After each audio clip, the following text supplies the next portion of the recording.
Hello, everyone, and welcome to the Jeffrey Epstein Show. I'm your host, Bobbycapucci, and this is a morning update. We've talked about a lot of Jeffrey Epstein's ex-employees, people in his atmosphere, and people who had an idea of what was going on. And that would be just about everybody who worked for him, right? There's nobody who can convince me at this point that the people that were working around Epstein all the time, always in his orbit, always around him, had no idea what he was doing.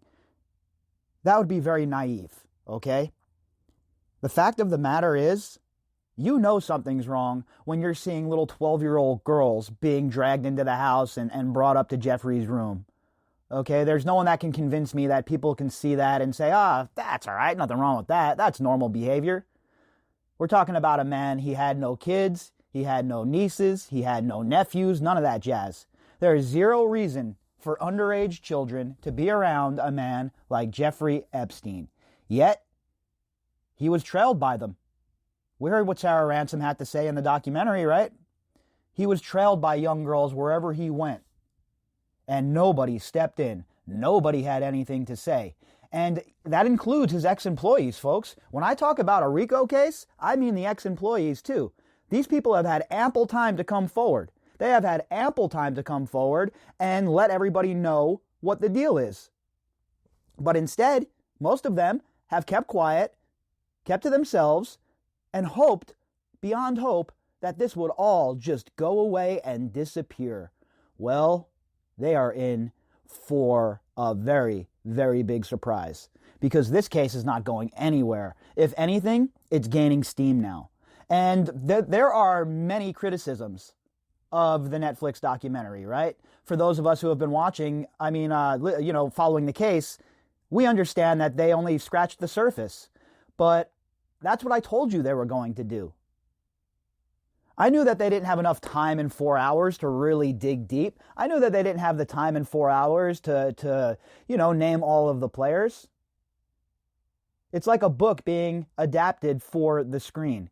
They're going to leave out storylines. They're going to tie characters into each other. You know what I mean? And they're not going to be able to give the whole entire story. So I think some of that kind of criticism of the documentary is a bit unfair, because I think that it wasn't their goal. Their goal wasn't to spark the conversation about Jeffrey Epstein being an asset for the intelligence services. Their goal was to voice the words of those survivors. At least to me, that's what it looked like. And from that regard, they hit the ball out of the park. I think they did a really good job with that aspect of it. But what we're seeing now, though, the most important part, in my opinion, is all of the interest that it kicks up. And we're seeing it with the articles that are coming out. They're starting to talk about some of the other players. Like today, we're going to talk about Jeffrey Epstein's ex-butler.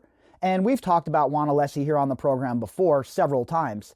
But in the documentary, obviously, they didn't touch on any of that. They didn't touch on the Dubins. They didn't touch on the real relationship between Wexner. They didn't touch on any of that stuff. So if you're going into that documentary and that's what you're looking for, you're going to be disappointed. But if you go into the documentary and you're expecting an expose of the survivor's story, well, you're going to walk away and you're going to feel fulfilled, because that's exactly what it did. It projected the voice of those survivors, and it brought the story to a bunch of people that had no idea what was really going on. I can't express how important that is in a case like this. It is very important that this kind of case gets the publicity that it deserves. And when you have a documentary like the one on Netflix, that's usually what occurs, right? If Tiger King can become a popular documentary and people are going crazy over it, it just shows you the power of the platform. And when you have a huge platform and you can project your content to such a large group of people, if it's meaningful content and it strikes home with people, it's going to be effective. And I think that's what Netflix was looking for. They were looking to reach out to the unsullied, the people that didn't know much about the case, and not so much to people like us. So I think that part of the criticism of the documentary is unwarranted, in my opinion. Obviously, there is stuff to criticize. The Vicky Ward aspect, ridiculous. Yeah, I'm not a big fan of James Patterson after hearing some of the things about him. Stuff like that. You can criticize it for sure. But I think the message itself did what it was intended to do. And the interest that has been drummed up I've been pretty shocked by it, honestly. I was already backdated with emails and trying to catch up. And now it's just, I don't know how I'm going to be able to catch up at this point. Over 100 emails that I need to catch up on right now. And they just keep coming and coming. And, a lot of people have questions, right? People want to know what the deal is here. And hopefully with the podcast, with us, going through the story day by day, it makes it a little bit easier for people to understand what exactly is occurring and to see everything in the larger picture, right? With context added. Because without the context, this story, you look at these separately, these stories within this storyline, and you say to yourself, there's no way any of that can possibly be true. Well, folks, I'm here to tell you, it is all true. And it is one hell of a ride. So today we have an article from the Daily Mail.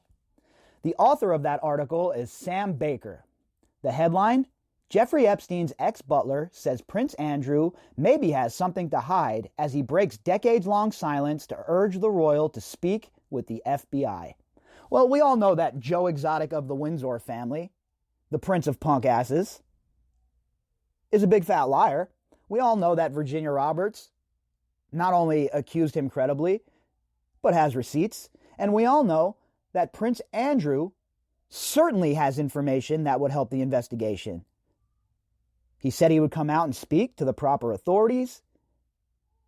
But now he's hiding behind mummy's skirts and hiding behind his princely blood. Basically, it comes down to Prince Andrew is an absolute and utter coward. He's scared to face Virginia Roberts in court. He's scared to face the music, and he'll continue to be an absolute chump. All right, so Jeffrey Epstein's former butler has broken his decades-long silence to urge Prince Andrew to cooperate with the FBI. Juan Alessi, 70, has alleged that Prince Andrew attended naked pool parties at Epstein's Florida home 19 years ago and that massage tables would be set up for the Duke of York. Well, this goes in line with everything else we've heard about Prince Andrew and his relationship with Jeffrey Epstein. We know that massage was a huge part of everything in Jeffrey Epstein's life. And when I say massage, I'm doing it with air quotes. We know what that meant. And Jeffrey Epstein and his buddy, the Joe Exotic of the Windsor family, most certainly received massages together, according to all reports. So Alessi is not far off here. Alessi's telling the truth here, and I agree. Come forward, Prince Andrew. What are you so scared of? According to the Mirror, Alessi said that he met the Duke of York twice at Epstein's Florida house, but never saw him interacting with any girls. In a sworn statement to Palm Beach police in 2005, the ex-butler said that the prince stayed for weeks at a time at Epstein's home in the Blue Room. He also said to the Mirror that he never saw Prince Andrew naked or when he was having massages, and that he also left a $140 tip for Alessi when he left. The former butler said, maybe he has something to hide. I don't know what happened beyond that. So the headline's a bit misleading here, right? They're acting like Alessi has the goods on him, when in reality, Alessi really doesn't know the deal. He might have something, Andrew might have something to answer for, might not have something to answer for. In reality, though, we all know the deal with Andrew. We all know that the Joe Exotic of the Windsor family is an absolute liar. We know that he was on these properties. We know what he did with Virginia Roberts, and anybody trying to protect him at this point is part of the problem. Epstein, 66, committed suicide last August, allegedly, and Alessi has chosen to speak out now because he says his confidentiality agreement died when his employer died. That's such bullshit, too, with the confidentiality agreements. I think that Alessi should be swooped up within the RICO investigation. He had all these years to come forward, and now he's coming forward after Epstein's death. What a chump, what a coward, what an enabler. He should have come forward way before. but yet another one hiding in the shadows. And now that Epstein's dead, I'm sure Alessi will want to write a book or something and try and profit off of this, when in reality, he should be slapped with a RICO charge as well. Alessi said that one of his jobs as Epstein's butler was to clean the sex toys used by Epstein and his former co-conspirator, Ghislaine Maxwell, who Alessi described as the devil. Well, I can agree with Alessi on that. She is certainly devil-like, and according to all reports, what we've heard from Maria Farmer and others, she was not only Jeffrey Epstein's sidekick, folks, okay? Not only that, but she was the brains behind the operation. She was the boss in the shadows. Epstein was the street boss. But behind the scenes, calling the shots, setting up the game plan, that was Ghislaine Maxwell. He alleges that Maxwell knew what Epstein was involved in and that she had made him drive around Palm Beach looking for girls who could give Epstein a massage. So, Alessi's admitting here that he was procuring girls for Jeffrey Epstein. That's nice. This guy absolutely 100% needs to be swooped up under RICO indictments and spoken with. I mean, are you kidding me right now? Oh yeah, I used to drive around, pick up girls, but I didn't know anything was going on. Bruh.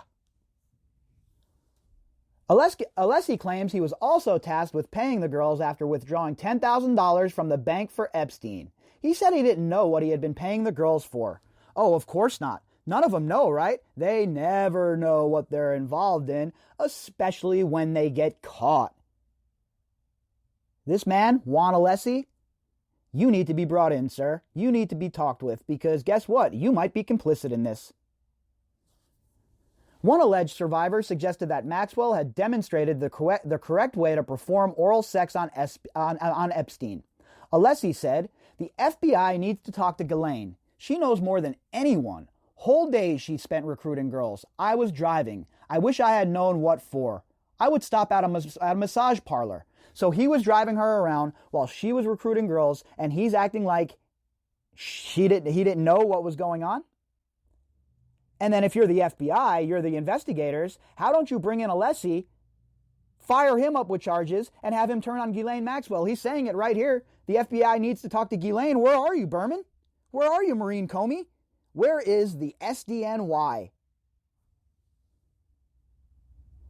It is not believed the Duke of York has cooperated with the ongoing FBI investigation into Epstein. Prince Andrew, the Joe Exotic of the Windsor family, aka the Prince of Punkasses, has strongly denied any wrongdoing. Alessi also said that he had been secretly visited by Virginia Roberts, where she had explained to the former butler what had happened to her. So, Virginia told this butler what happened to her, and he did nothing. Continued working for Ghislaine and Epstein, continued amongst the criminal enterprise, and now he's coming out like he's some sort of hero. Where were you then, bro? Where were you then? You're so worried about your job, so worried about angering Jeff, that you don't care about Virginia Roberts and what she was going through, or any of these other young girls that you see trotted through here, or that you're driving this monster to go pick up. Talk about being complicit. He also claims to have challenged his former employer on one occasion and is glad that he is glad that he has broken his silence on Epstein, who he calls a coward. Well, I'd like to call you a coward, Mr. Alessi. How about that? Where were you when this was all happening? It's easy to come out and Monday morning quarterback the game, right? Hindsight is 20/20. But when you were in the mix and you had a chance to bite down on your mouthpiece, plant your feet, and take a shot at this son of a bitch, you didn't do it. Point blank, period. He hopes the Duke of York will cooperate with the ongoing investigation. A friend of Prince Andrew told the Mirror that the Duke was only being accused of having made a poor choice in an acquaintance by Alessi. Mail Online have approached the Duke's representatives for comment. Earlier this month, it was reported that police were monitoring 112 red alert stalkers after the number almost doubled since the prince's disastrous interview. What are we supposed to feel bad for the prince that there's supposed stalkers chasing him? Sorry, I don't feel bad for the prince, okay? He'll go hide in Buckingham Palace with his gaggle of security guards. Nobody's ever going to bother him, okay? Stop it. Stop trying to drum up some support from the monarchists, the few that are left. All right, nobody's stalking him. Give me a break. he needs to face justice, okay? Prince Andrew needs to face Virginia Roberts in a court of law. Pretty simple. And then we'll let the chips fall where they may. What are you running from? Why are you not trying to clear your name? What are you hiding from? Step up, bro. Security expert Richard H., who is projects director at Mobius International, said, "The Prince Andrew controversy and the strongly critiqued television interview creates an increase in disregard for the royal family that potentially could have dangerous ramifications." I don't care, okay? Furthermore, in the year 2020, why is there still a royal family? The whole concept should be crushed and scattered to the winds. Power to the people. Okay? Not some outdated monarchy, somebody who calls himself the queen, or this weird-ass, dorky-ass, lame-ass Joe Exotic of the Windsor family. Nobody's buying this nonsense that you're being stalked now, okay? The real travesty here, the real crime here, is what you did to Virginia Roberts, Joe Exotic of the Windsor family. And until you stand up and you answer for that, I will continue to eviscerate you every chance that I get. All right, everybody. If you'd like to contact me, you can do that at bobbycapucci@protonmail.com. That's BOBBYCAPUCCI@protonmail.com. You can also find me on Twitter at BOBBY_CAPUCCI. All right, folks, the Daily Drop will probably be a little bit late tonight considering UFC is on and I have to go watch some Punchy Punch. So expect the drop a little bit after that, figure 9 p.m., 9:30ish. All right, everybody, I hope you all enjoy your Saturday and please be safe.